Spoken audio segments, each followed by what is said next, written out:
Welcome back सुप्रभात news MP. चलिए देखते हैं मध्य प्रदेश की 15 फटाफट बड़ी खबरों को। इससे पहले न्यूज को कहां से देख रहे हैं कमेंट बॉक्स में जरूर बताएं, साथ ही वीडियो को लाइक करें।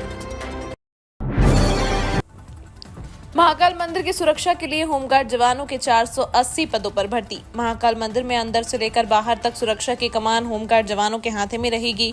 मुख्यमंत्री डॉक्टर मोहन यादव ने 1.5 माह पहले इसके निर्देश दिए थे। इसके बाद होमगार्ड मुख्यालय ने जवानों के 480 पद स्वीकृत करने के लिए शासन प्रशासन को प्रस्ताव भेज दिया है। कैबिनेट से स्वीकृति मिलने के बाद लगभग 6 माह इन पदों को भरने में लगेंगे। इसके अतिरिक्त हर जिले में पुलिस बैंड के लिए 800 होमगार्ड जवानों की भर्ती का भी प्रस्ताव तैयार किया गया है। मेधावी छात्रों के लिए एमपी सरकार की दमदार योजना, हर माह मिलेंगे 8,000 रुपए। मध्य प्रदेश के तेंदुपत्ता संग्राहकों के मेधावी बच्चों को राज्य सरकार इंजीनियरिंग, लॉ और मेडिकल कोर्स की कोचिंग कराएगी। इसके लिए मेधावी बच्चों को कोचिंग का भत्ता भी दिया जाएगा। मध्य प्रदेश राज्य लघु वनोपज संघ ने अपनी एकलव्य शिक्षा विकास योजना का विस्तार करते हुए यह नए प्रावधान किए हैं। इसके अंतर्गत तेंदुपत्ता संग्राहकों, फड़ मुंशियों एवं प्राथमिक लघु वनोपज समितियों के प्रबंधकों के मेधावी बच्चों को इसी वर्ष से 12वीं में 60% से अधिक अंकों से उत्तीर्ण होने पर व्यावसायिक कोर्स जैसे इंजीनियरिंग एवं विधि और मेडिकल की कोचिंग के लिए भत्ता दिया जाएगा। बुधनी में उपचुनाव की तैयारी में जुटेंगे भाजपा के दिग्गज, कई कार्यों का लोकार्पण। भाजपा और सरकार दोनों ही मध्य प्रदेश में बुधनी विधानसभा की चुनाव की तैयारी शुरू कर दी गई है। इसके तहत आज मंगलवार को केंद्र और राज्य सरकार के दिग्गज नेता सीहोर के बुधनी विधानसभा क्षेत्र के भेरुंदा जुटेंगे। इसमें केंद्रीय कृषि और पंचायत ग्रामीण विकास मंत्री शिवराज सिंह चौहान, मुख्यमंत्री डॉक्टर मोहन यादव और केंद्र सरकार के राज्य मंत्री के डॉक्टर चंद्रशेखर पेम्मा सानी और कमलेश पासवान एवं प्रदेश के पंचायत एवं ग्रामीण विकास मंत्री प्रहलाद सिंह पटेल शामिल होंगे। महिला सशक्तिकरण का रोल मॉडल बना मध्य प्रदेश। एमपी की मोहन यादव सरकार लगातार विकास कार्यों को करने में जुटी है। इसी के तहत प्रदेश में महिलाओं के आत्मनिर्भर सशक्तिकरण को लेकर भी कई राज्य सरकार कई अहम फैसले ले रही है। मुख्यमंत्री मोहन यादव ने कहा है कि महिलाओं और बेटियों की शिक्षा, स्वास्थ्य, सुरक्षा और स्वावलंबन राज्य सरकार की पहली प्राथमिकता है। महिला के सशक्तिकरण के लिए प्रदेश में अनेक योजनाओं का प्रभावी क्रियान्वयन कर उन्हें आत्मनिर्भर बनाया गया है।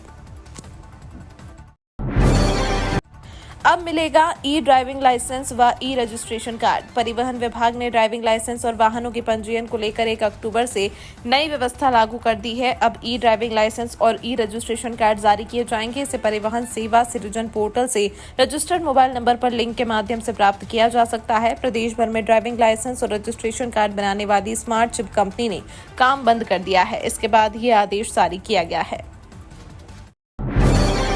ग्वालियर कलेक्टर की सख्ती, बिना पंजीयन दौड़ रहे ई रिक्शों को जब्त करने के निर्देश। ग्वालियर की यातायात को बिगाड़ रहे ई रिक्शा को व्यवस्थित करने की कवायद करने में जुटा जिला प्रशासन अपने मकसद में कामयाब नहीं हो पा रहा है। अवैध और वैध रिक्शों की संख्या पता लगाने की कोशिश में पंजीयन कराने और कलर कोडिंग करने की चेतावनी के बाद भी अभी भी कई ई रिक्शा बिना पंजीयन के सड़क पर दौड़ रहे हैं। कलेक्टर रुचिका चौहान अब ऐसे ई रिक्शा को जब्त करने के निर्देश दिए।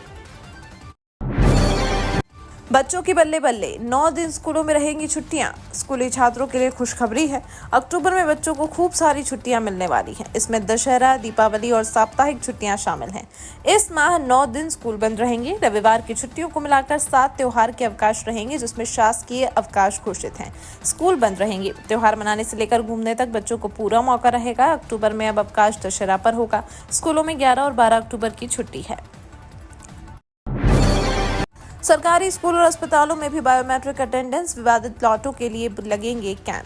बेसमेंट को पार्किंग में कन्वर्ट करवा रहे हैं। सभी बिल्डिंग मालिकों को नोटिस दिए जा रहे हैं। नोटिस के बाद भी जिन लोगों ने अपनी इमारतों के बेसमेंट को पार्किंग में नहीं बदला, उन्हें सील किया जा रहा है। सील करने के बाद भी हम शपथ पत्र लेकर उन्हें राहत दे रहे हैं, ताकि समय रहते ये लोग बेसमेंट में बनी दुकानें और व्यापारिक प्रतिष्ठान हटा लें।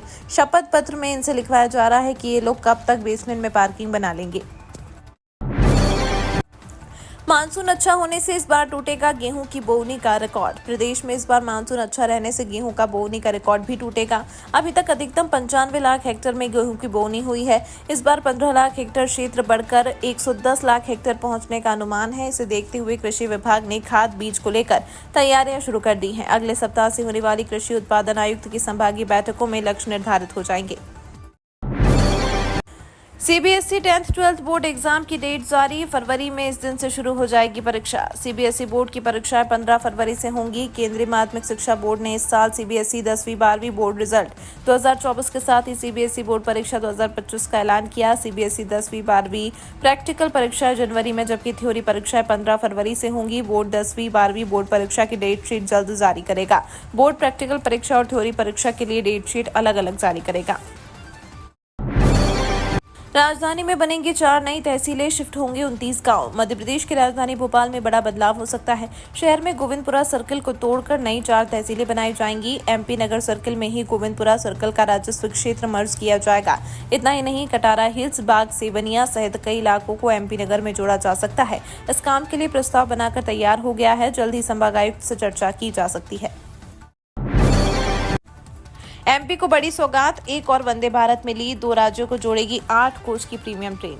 मध्य प्रदेश को रेलवे ने 3 सौगात दी है। प्रदेश की एक और वंदे भारत एक्सप्रेस मिल गई है। यह प्रीमियम ट्रेन 2 राज्यों को जोड़ेगी।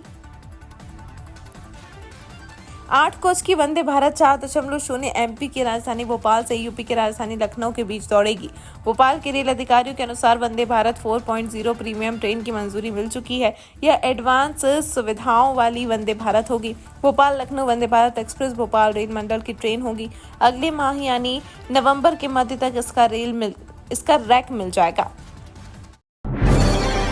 35,000 रुपए में बिकती है जैविक कपास की जीन्स, किसान को मिलते हैं चंद रुपए। जैविक कपास की जीन्स आज बाजार में 35,000 रुपए तक मिलती है। दिन रात मेहनत कर कपास उगाने वाले किसान को उस कपास के चंद रुपए मिलते हैं। मार्केट गैप के कारण किसान को सही आय नहीं मिल पाती। जैविक कपास की बहुत अधिक डिमांड है और मालवा निमाड़ में कपास की अच्छी पैदावार है। यदि एक मंच पर किसान और इंडस्ट्री एक साथ समाधान निकालेगी तो किसान की आय दुगनी हो जाएगी। सरकारी और प्राइवेट सेक्टर के साथ सशक्त होगा राज्य का स्वास्थ्य क्षेत्र। मध्य प्रदेश की मोहन यादव सरकार प्रदेश में औद्योगिक विकास को लेकर लगातार काम कर रही है। इसके अलावा राज्य सरकार दूसरे सेक्टर्स को मजबूत करने पर भी काम कर रही है। इसमें हेल्थ सेक्टर सबसे ऊपर है। इसी के तहत भोपाल में होटल जहानुमा पैलेस में Madhya Pradesh nursing home association द्वारा वार्षिक सम्मेलन का आयोजन किया गया। इस सम्मेलन में राज्य के डिप्टी सीएम राजेंद्र शुक्ल भी शामिल हुए। कार्यक्रम को संबोधित करते हुए कहा कि डिप्टी सीएम राजेंद्र शुक्ल ने कहा कि राज्य सरकार स्वास्थ्य सेवाओं को सशक्त करने के लिए प्राइवेट सेक्टर को प्रोत्साहित कर रही है। गर्भवती महिलाओं को मिलेगा सुरक्षित प्रसव का मार्गदर्शन, एनएचएम करवाएगा काउंसलिंग। मध्य प्रदेश की राजधानी भोपाल में गर्भवती महिलाओं के सुरक्षित प्रसव और नवजात शिशुओं की सुरक्षा सुनिश्चित करने के उद्देश्य से ई साथी प्रोग्राम का संचालन किया जा रहा है। यह कार्यक्रम population council consulting private limited के द्वारा कटजू अस्पताल में पायलट प्रोजेक्ट के रूप में शुरू किया गया है और अगले सप्ताह हमीदिया अस्पताल में भी इसे लॉन्च किया जाएगा।